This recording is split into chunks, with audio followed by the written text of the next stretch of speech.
Producto Interno Bruto. Ese Producto Interno Bruto es lo que los economistas manejan para ver si la economía crece o no, 2%, disminuye. Y esto lo que significa es que de ese 1%, que constituye la agricultura en nuestro país, 15% nos alimenta. La dieta del puertorriqueño, ¿cuál es? Arroz blanco, habichuela, vianda, pollo y carne, ¿verdad? Nosotros, esa dieta puertorriqueña del día a día, nosotros no la producimos. Nosotros no producimos nuestra propia dieta. Imagínense los mexicanos no produciendo el maíz para sus tortillas, que es como que el símbolo nacional después de la bandera. La tortilla es el símbolo nacional de su vida, porque esa es su dieta. Imagínense los mexicanos no pudiendo producir su tortilla. Además, eso sin contar que el maíz lo estamos utilizando ahora para otras cosas, que está elevando el precio del maíz, el precio del alimento, y nos está trayendo una serie de consecuencias distintas también, ¿verdad? Pero nosotros no nos alimentamos. Es difícil pensar que un país sea absolutamente autosustentable de su agricultura. O sea, es muy difícil. Es posible, pero es muy difícil. En el caso de Puerto Rico, no es que no podamos. Tenemos cualquier cantidad de tierras en manos de la autoridad de tierras, en manos de la autoridad de terreno, que están básicamente al desperdicio, sin producir. Porque no nos interesa la agricultura, porque en un momento dado se nos equiparó la agricultura con pobreza. Y se nos equiparó la agricultura con trabajo menos digno. Y nadie le quiere meter la mano a la agricultura. Y empezando por el gobierno. Nosotros no solo no producimos lo que nos alimentamos, sino que lo que consumimos está sujeto a todas las restricciones federales y a los tratados de libre comercio que firma Estados Unidos. Estados Unidos firma tratados de libre comercio protegiendo su sector agrícola, pero no protegiendo nuestro sector agrícola. La prueba está en que cada vez que Estados Unidos firma un acuerdo de libre comercio, los 50 estados tienen participación en todas las mesas de discusión y las mesas ministeriales, las reuniones ministeriales, para discutir los acuerdos que se firmarán en ese tratado de libre comercio. ¿Quién es el gran ausente en esas discusiones? Puerto Rico. Puerto Rico es el gran ausente. No tenemos ni voz ni voto, siquiera para plantear nuestra posición. Mire, no proteja en la industria tal, porque en Puerto Rico esa industria es débil, vamos a poner unos aranceles protectores. Nada de eso. No podemos hacerlo nosotros, pero tampoco podemos decirles a ellos, mire, por favor, tú sabes, mínimo, hágame el favor. No, nada de eso. Y por eso tenemos una industria de alimentos carísima. Cuando usted va al supermercado, ¿cómo están esos precios de esos alimentos sin procesar? ¿Cómo están esas góndolas de alimentos? Carísimas. Y va esta semana y están las cosas a un precio, y va la otra semana y tiene un aumento de 15% en el precio y nadie le dijo nada. Y nosotros seguimos, ¿qué? Comprando. ¿Por qué? Porque no tenemos otro remedio. No tenemos otro remedio. Y se sigue encareciendo nuestro costo de vida, se sigue encareciendo nuestra capacidad de alimentarnos, nuestra capacidad de subsistir. No está en nuestras manos. O sea, si la capacidad de alimentarse usted mismo no está en sus manos, tenemos un serio problema político y económico y social también. Sin contar con que tenemos que contar con cualquier cantidad de reglamentos de la FDA, de la Food and Drug Administration, del Departamento de Agricultura Federal, y por ahí para abajo todas las agencias que tienen que ver con la importación y la exportación de alimentos en Puerto Rico. Como mencionaba Cachorro, cualquier desastre natural, Dios no lo permita, que cierre nuestros puertos y lo que queda es abasto para una semana para 3.9 millones de habitantes. Haga el cálculo y no me diga y dígame qué va a pasar al final de esa semana cuando se acaben los abastos. A tiro, guerra civil. De eso es que se forman las guerras civiles en el mundo. De ese tipo de cosas, de ese material se forman las guerras civiles en el mundo. Y en eso nosotros nos seguimos recostándonos y seguimos regodeándonos en esas circunstancias que nos tiene esclavos de procesos totalmente exógenos, o sea, externos a nuestra realidad económica, porque no podemos controlar el precio de los alimentos, no podemos proteger nuestra agricultura para combatir el aumento en el precio de los alimentos, que no viene de adentro, viene desde los mercados internacionales. como no tenemos mecanismos de tratado de libre comercio, ni tenemos la capacidad para proteger nuestra industria, nuestra agricultura, porque subsidiarla no es protegerla. No confundamos una cosa con la otra. Subsidiarla no es protegerla. Pero como no nos queda otro remedio, tenemos que lidiar con el aumento en los precios día tras día de nuestra vida cuando hay crisis en el resto del mundo. De la economía subterránea, estamos hablando de un sector informal que se calcula en aproximadamente 16 billones de dólares. Y estamos hablando únicamente de la economía del narcotráfico aquí. No estamos hablando de la economía informal del vendedor ambulante o del médico que solo cobra cash o del plomero o del landscaper, del jardinero, que es la economía subterránea legal, ¿no? Que no es el narcotráfico ni el lavado de dinero. Si agregamos esos dos sectores, sobrepasa los 20 billones de dólares. ¿Okay? Esta economía informal es lo que justifica que tengamos una estructura económica tan dispareja de 44% de las familias en pobreza, viviendas de 4, 5, 6 millones de dólares que se venden con cierta regularidad, ¿verdad? Marina Puerto del Rey llena de botes de 1, 2, 3, 4 millones de dólares en un país que casi el 50% de su gente es pobre. ¿Okay? Y eso ni hablar de los efectos que tiene en términos de los recaudos fiscales del gobierno y la capacidad del gobierno de ofrecer los servicios a su ciudadanía. Sobre nuestra economía, hay dos indicadores que hablan sobre nuestra capacidad económica, nuestra estructura económica y el tamaño y el potencial de nuestra economía como tal. Les mencionaba el primero, el Producto Interno Bruto, o como conocemos en economía, el PIB, y el Producto Nacional Bruto. El Producto Interno Bruto es el valor de la producción, no importa quiénes son los dueños de los factores de producción, o sea, quién es dueño del capital financiero y quién es dueño del edificio y quién es el que pone los chavos. Independientemente de quién es el dueño, Puerto Rico produce como unos 90 y pico de billones de dólares anuales en cosas, bienes, servicios, agrícolas, comerciales, industriales, etc.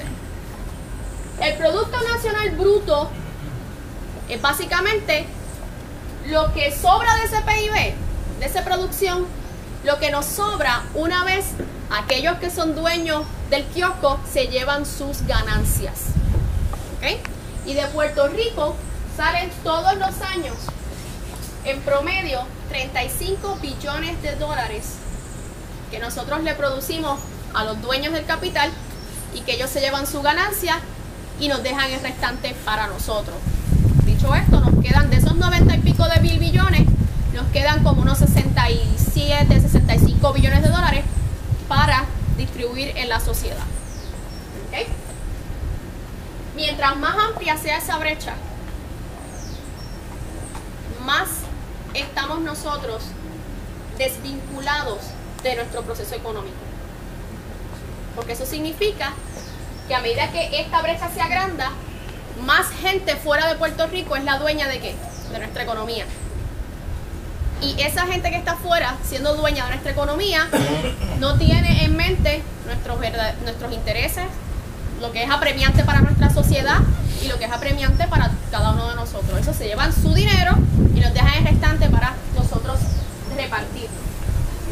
Desde el 2006 hasta el presente, Puerto Rico ha perdido de ese tamaño, el tamaño de nuestra economía, de esos dólares, hemos perdido 7.2% de esa capacidad productiva y ya debe ir por 8 o 9. Y eso en cualquier libro es una depresión económica.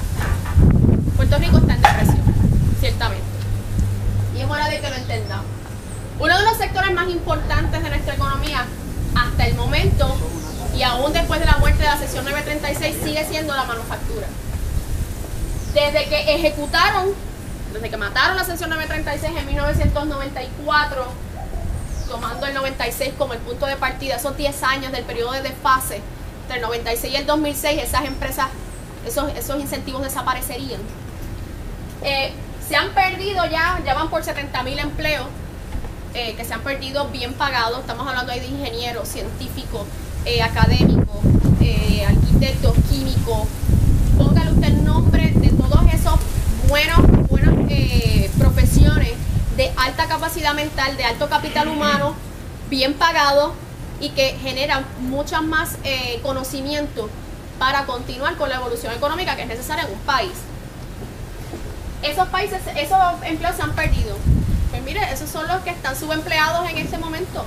Ese 42% de subempleo responde a la muerte de la 936, que era el único instrumento económico que teníamos desde 1974. El único modelo. Bueno, lo único por lo que dependíamos.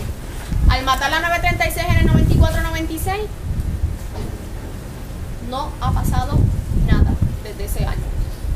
No hay herramienta ni siquiera que se parezca a la 936. Sila Calderón perdió todo su cuatrienio del 2000 al 2004 cabildeando la 956 y nunca pasó.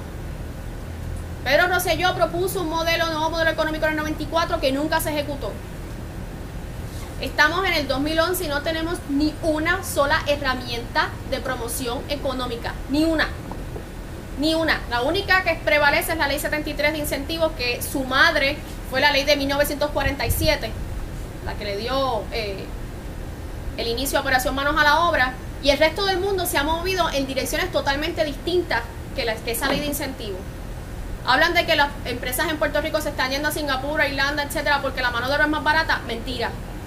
Singapur tiene una de las manos de obras más caras del mundo y se ha llevado nuestra industria.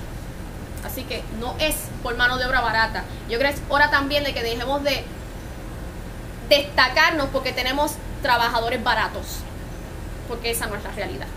Tenemos trabajadores, tenemos un capital humano altamente preparado y de alto valor, de los mejores del hemisferio. Y es hora de que nos tratemos de diferenciar desde esa perspectiva, y esa es la única diferencia que queremos ofrecer: abaratar los costos de mano de obra después de todos los derechos adquiridos.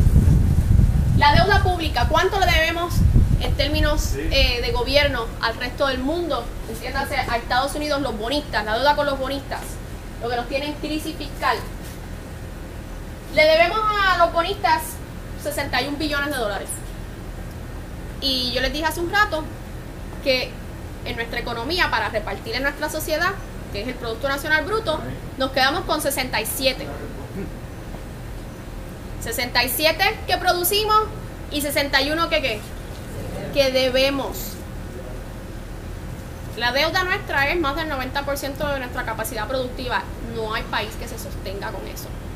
Y eso sin contar que en términos individuales, en términos de la deuda privada, la deuda personal y el consumo privado, Puerto Rico consume 149% de su ingreso. ¿Qué significa eso?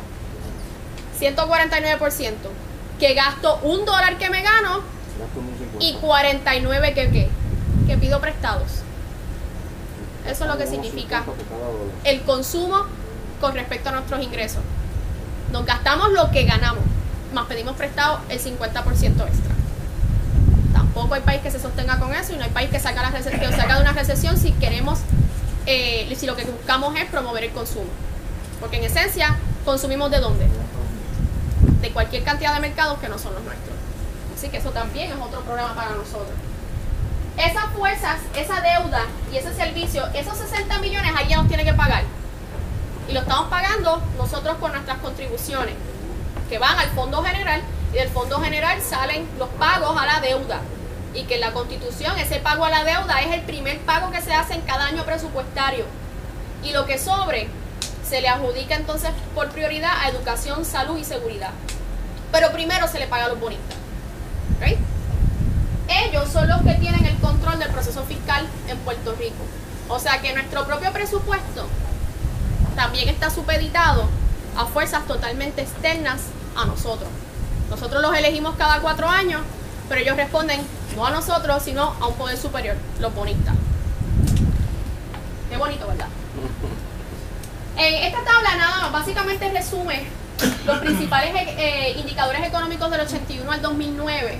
En el 81 tuvimos una de las peores recesiones que habíamos tenido en nuestra época moderna también, así que hemos tenido eventos muy difíciles en nuestra economía en los pasados 40 años, donde básicamente todas las variables que tienen la flechita roja, que son las que mueven la economía y le impactan, han tenido cambios o negativos bien significativos, o en el caso del precio del petróleo, que nos impacta negativamente, el crecimiento ha sido del 42%, o sea que estamos sujetos a esas fuerzas externas de forma negativa, y nuestras fuerzas internas, que pueden ser positivas para nuestra estructura económica, se han debilitado cada día más y en tasas y ritmos más preocupantes para nosotros.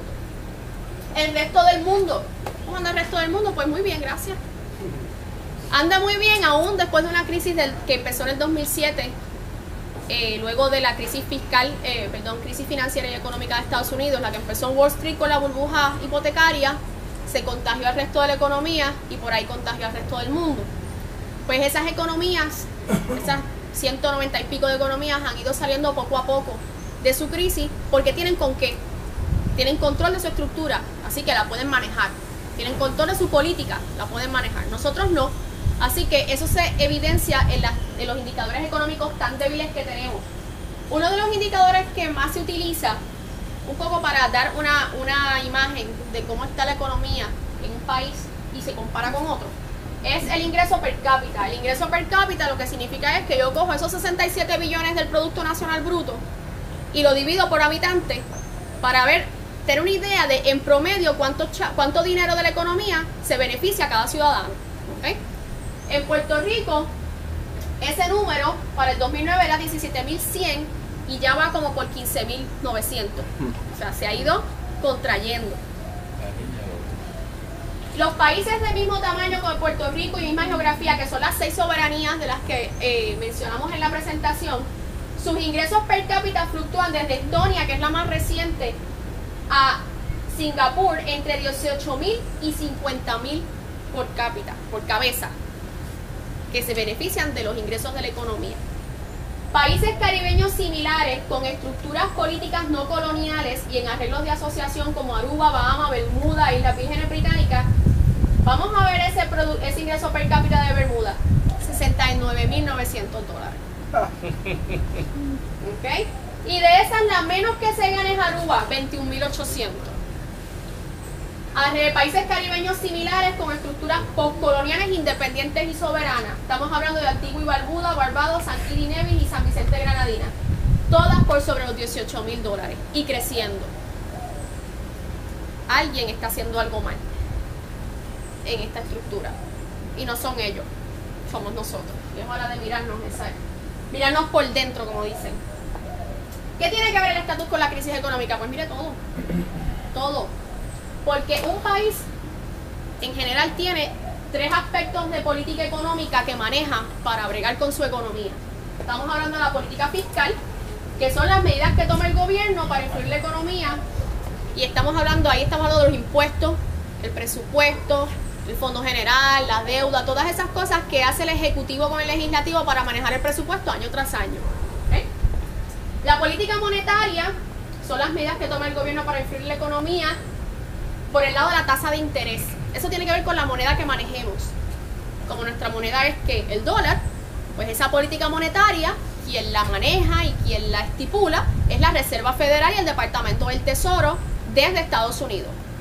Así que ya usted puede imaginarse que en esa política monetaria no tenemos absolutamente ninguna injerencia. Y eso va a pasar, no importa la moneda que tengamos. Si tenemos el sucre, pues el Banco Central de no sé dónde va a manejar esa moneda, esa política monetaria. A menos que tengamos nuestra propia moneda y nuestro propio Banco Central, pues seremos dueños y señores de esa política monetaria. Y la política comercial, que es la capacidad de firmar acuerdos comerciales, tratados de libre comercio, tratados arancelarios, contributivos, todo eso que hace falta para identificar estrategias y sectores estratégicos para promover.